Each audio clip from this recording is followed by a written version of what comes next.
बारहा आपको दावत दे रही है कि आए हमारे साथ बैठे, तो मामला किस तरफ जाएगा? बिस्मिल्लाहिर्रहमानिर्रहीम। सबसे पहले तो मैं यहाँ पे बात करूंगा कि जो मेरे वकील साहब और मेरे बड़े भाई डॉक्टर बाबर अवान साहब ने बात की है शरीफ फराज साहब की और मेरे केस में, और मेरे केस में एक और भी नौयत है कि पंजाब में कहीं पे मैंने एक मोटरसाइकिल मुबैना तौर पे 25,000 का चुराया और उसके ऊपर मैंने कत्ल भी किए मुबैना तौर पे, मैंने लोगों को अगवा भी किया, मैंने एक्सरे मशीन चोरी की, वो उस मोटरसाइकिल पे गालबन मैंने रख के गया और लोगों को ऊपर बांध के हर जगह जो है मैं इकट्ठा, मतलब पूरे पंजाब में, पूरे पाकिस्तान में एक ही वक्त पे मैं एक ही तारीख में उस मोटरसाइकिल पे घूमता रहा। तो ये तो मतलब एक फजूलियात हैं, ये अकल इसको मानती नहीं है। खुद जो प्रोसिक्यूटर्स हैं वो भी हंसते हैं आगे से और वो कहते हैं जी हमारी मजबूरी है। ये तो पहली बात केस की नौयत है।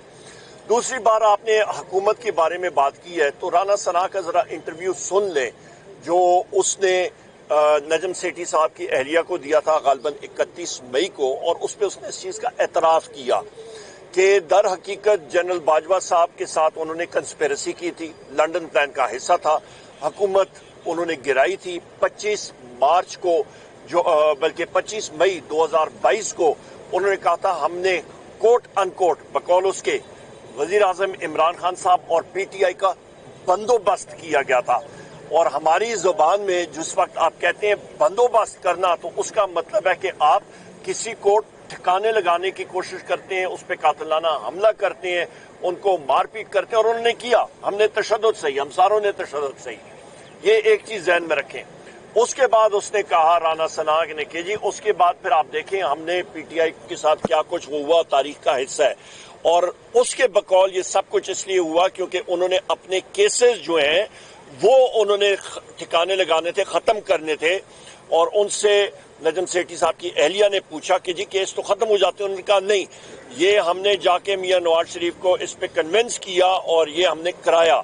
लिहाजा ये सब का सब जो है एक कंस्पिरेसी का हिस्सा था, जो वजीर आजम इमरान खान साहब बारहा बार कहते हैं कि ये लंदन प्लान का हिस्सा था। नंबर एक।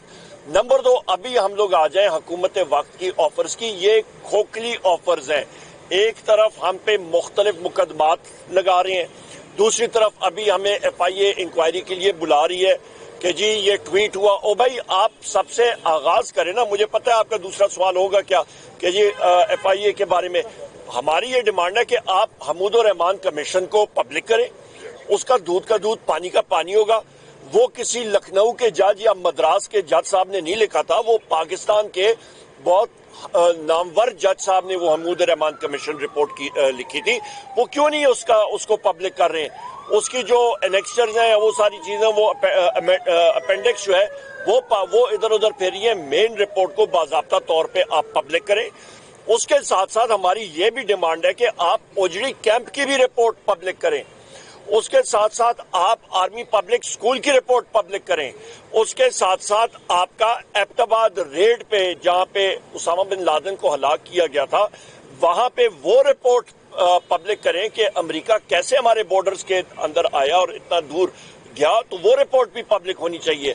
ये सारी की सारी रिपोर्ट्स जो हैं ये पब्लिक होनी चाहिए, अवाम के सामने आनी चाहिए, और दूध का दूध और पानी का पानी होना चाहिए। वो अंग्रेजी में कहते हैं लेट द पीपल डिसाइड, अवाम को डिसाइड करने दे।